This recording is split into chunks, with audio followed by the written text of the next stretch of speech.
Hello बच्चों, कैसे हैं आप सब। एंगुलर वेरिएबल्स के सीरीज़ को आगे बढ़ाते हुए आज हम लोग बात करेंगे यूनिफॉर्म सर्कुलर मोशन की। सबसे पहला क्वेश्चन आता है यूनिफॉर्म सर्कुलर मोशन होता क्या है।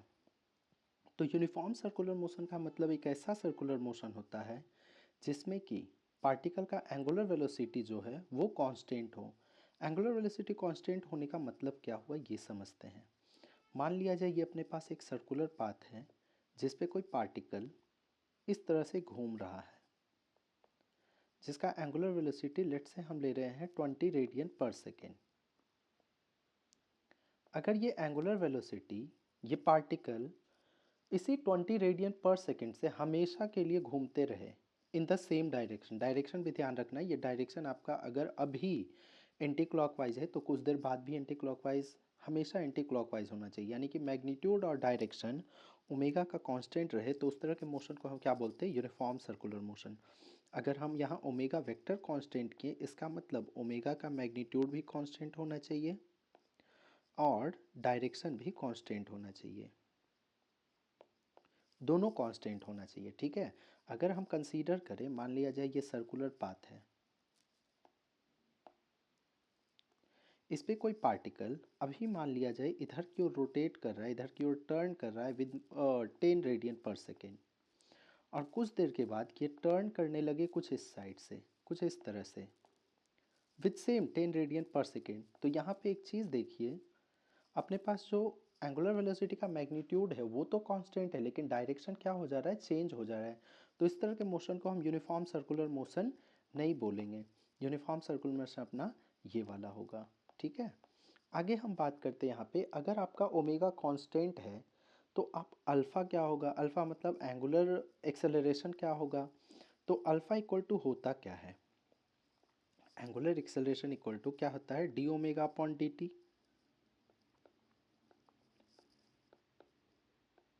अगर आपका ओमेगा कांस्टेंट है तो D omega by D T क्या हो जाएगा, जीरो। इसका मतलब यूनिफॉर्म सर्कुलर मोशन में आपका अल्फ़ा क्या हो जाएगा, जीरो। ठीक है, तो एंगुलर एक्सेलरेशन क्या होगा इस केस में आपका, जीरो। नेक्स्ट केस कंसीडर करते हैं कि अगर मान लिया जाए अल्फ़ा जीरो है, अपने को थीटा निकालना हुआ, थीटा निकालने का मतलब हुआ मान लिया जाए पार्टिकल जो है सर्कुलर पाथ पे चल रहा है और टी इक्वल टू जीरो पे लेट से ये यहाँ पे है, टी इक्वल टू जीरो पे ये यहाँ पे है। ठीक है, कुछ देर के बाद, कुछ टाइम टी के बाद ये जो घूम के यहाँ पे आ गया, ये कुछ एंगल कवर किया थीटा, किसी टाइम टी पे पार्टिकल यहाँ पे है, तो अपने को ये थीटा निकालना है एज फंक्शन ऑफ टी। तो थीटा निकालना है as function of t is equal to क्या, इसके लिए हम सहारा लेंगे ओमेगा का। तो ओमेगा इक्वल टू अपने पास क्या होता है, D theta upon D T. तो यहाँ से अपने पास क्या हो गया, डी थीटा इक्वल टू कितना, ओमेगा डी टी। दोनों साइड इंटीग्रेट कर देते हैं, टी इक्वल टू जीरो पे, टी इक्वल टू जीरो पे थीटा कितना था, जीरो, और टी इक्वल टू टी पे थीटा कितना हो गया, थीटा। तो डी थीटा का इंटीग्रेशन कितना हो गया, theta upper limit theta lower limit zero is equal to omega तो कांस्टेंट है बाहर आ जाएगा, और डी टी का इंटीग्रेशन क्या हो गया, T upper limit T lower limit zero. जब इसको इंटीग्रेट करेंगे, जब इसमें लिमिट पुट करेंगे तो upper limit theta minus lower limit zero is equal to omega t. यानी कि यहाँ पे हम देख रहे हैं जो आपका थीटा है वो टाइम के साथ कैसे वेरी कर रहा है, लीनियरली वेरी कर रहा है। आइए इसी के ग्राफ्स की बात करते हैं हम थोड़ा। ठीक है, तो ग्राफ्स की बात करते हैं।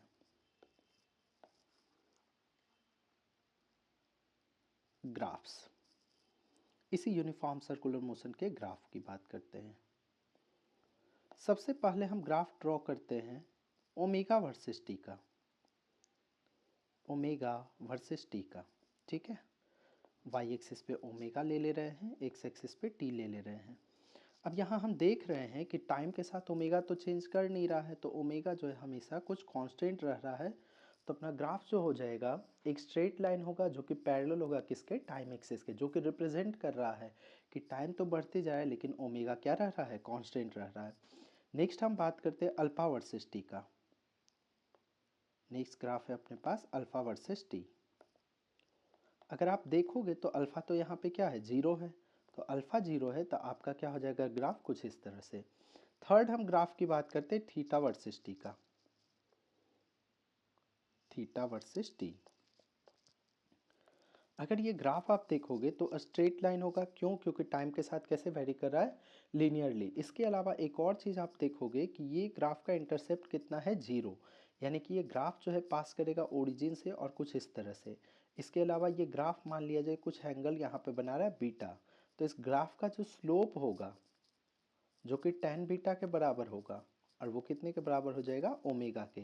यानी slope of this angular displacement versus time का कर्व मेरे को क्या दे देगा, एंगुलर वेलोसिटी। ठीक है, यहाँ पे हम लोग यूनिफॉर्म सर्कुलर मोशन को डिस्कस किए यूजिंग एंगुलर वेरिएबल्स। आगे चल के आप यूनिफॉर्म सर्कुलर मोशन पढ़ोगे, वहाँ पे आप centripetal acceleration, change in momentum और फिर काफ़ी सारी चीज़ों के बारे में डिस्कस करोगे। ठीक है, यहाँ पे सिर्फ हम अपने एंगुलर वेरिएबल्स के सीरीज़ को यूनिफॉर्म सर्कुलर मोशन में कनेक्ट करने के लिए इस टॉपिक को यहाँ पे डिस्कस किए हैं। आज के लिए इतना ही, धन्यवाद।